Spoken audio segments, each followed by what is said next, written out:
Hey, what's up everybody, it's me Ish. Welcome back to another video on my channel Just Money. For those of you that are new to my channel Just Money, I pretty much go over financial related topics such as credit, real estate, loans, etc. So if that's something you're into or want to get more familiar with, then you're probably going to want to consider subscribing. But in this video, we're going to be going over what are HOA fees and everything you need to know about them. So without further ado, let's get into today's video. Okay, so what are HOA fees? What is that and why should you care? First and foremost, HOA stands for Homeowners Association. Typically when you buy a certain type of residential real estate property, there's going to be dues that members of the Homeowners Association need to pay, and that's aside from your regular monthly mortgage. And you are automatically a member of the HOA once you buy your certain type of residential real estate property, because when you buy the property, you're buying into that as well. And when I say certain type of residential real estate property, it can be as far as a house, townhouse, high rises, or even condos. So if you moved into a residential property that has an HOA, then there's definitely dues that you're going to need to pay. And these dues are paid monthly by the homeowners living in the HOA community. And the reason you're paying these dues is because they fund the money needed for the community that you live in, so that way they can maintain all the properties and amenities that they offer. HOA funds the facility, the staff that takes care of the facility, and the upkeep and maintenance in and around the community. And that can be as far as mowing the lawn, removing snow, seasonal decoration lighting, and even replace or maintain the roof, the roads, or a parking lot. Some residential properties that have an HOA even offer a pool, a park, tennis courts, elevators, a gym, etc. One of the most common things I would say an HOA covers though is, especially in condos, is your water, your trash, and your sewer. Those are the most common things an HOA will typically cover. And speaking of condos, the good thing about most condos and townhouses is the HOA covers the walls, plumbing within the walls, and all the electrical stuff within the walls as well. Just things that relate to the building are covered by the HOA, so it's not your problem. It's the HOA's problem to take care of that. Sounds cool and all-ish, but how much are these HOA fees gonna cost me?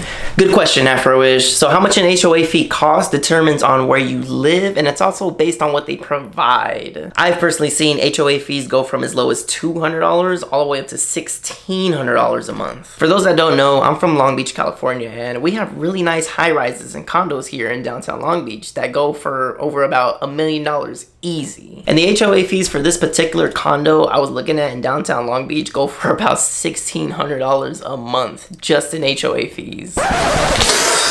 What? Yeah, I know. And what's crazier is that there's some people out there even paying $2,500 a month just in HOA fees. Bruh. But in all seriousness, it really just depends on where you live and what the HOA provides. And also note that HOA fees are non-negotiable. Even if you don't use the perks or amenities that the HOA offers, then you do still have to pay the HOA fees. Some people don't like HOA fees because of the rules and regulations, like let's say for example having to bring your trash out at a certain time, or not having the freedom to paint your place a certain type of color. But honestly, that's what some people like about HOA fees, like the homeowners that choose to rent their property out. Because when homeowners do decide to rent out their property, they won't be the bad guy. The HOA will be the bad guy. And what I mean by that is the HOA, they're the ones that set the rules and regulations. HOA makes sure property value stays as high as possible in the neighborhood, because we won't have people doing bizarre things like painting their house pink or baby orange or whatever weird color people paint their houses nowadays that can reduce property value. One of the main points of an HOA is to make sure all the other people around you are following all the rules and regulations, because enforcement is really hard without an HOA. And also, if you guys are finding this information helpful, if you guys slap a like on this video, I would appreciate that because it truly helps me out a lot. But back to HOA fees. Again, all residents must pay HOA fees. If you're renting your property out to tenants and you have HOA fees, then you have to negotiate that with your tenants if they're going to be paying the HOA fees, or if you are going to be paying the HOA fees. That is negotiated between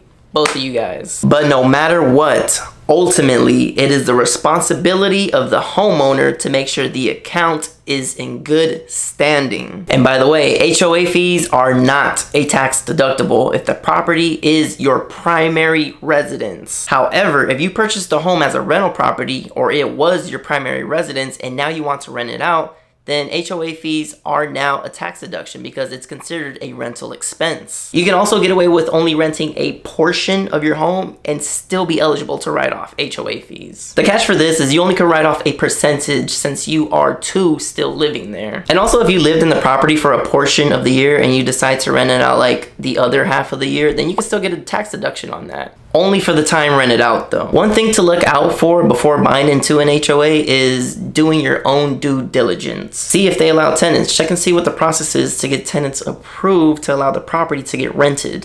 Wait, what happens if I decide to not pay my HOA fees? Good question, Afro-ish. Now, if you don't pay your HOA fees or you miss a payment, you will most likely be warned or charged a late fee, and that will be added to your amount due. Now, if you don't pay in over 30 days, the amount of the fine may increase or your HOA privileges may be suspended. Then after that, you can expect the HOA to start taking legal action. If you stop paying the HOA fees after you had already agreed to pay when you first joined the community, then they can file a lawsuit on you, and they can also place a lien on your home or a foreclosure on your home, or they can send you to collections so that way they can collect the funds. Okay, so extra bonus knowledge.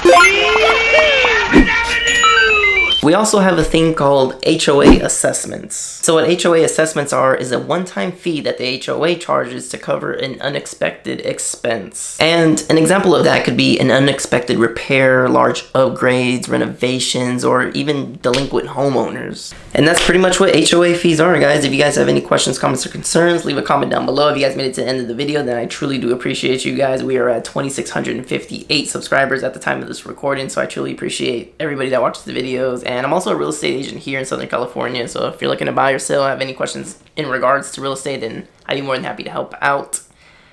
And I do post every 2 to 3 times a week, so I'll see you guys in a few days. Thanks for watching.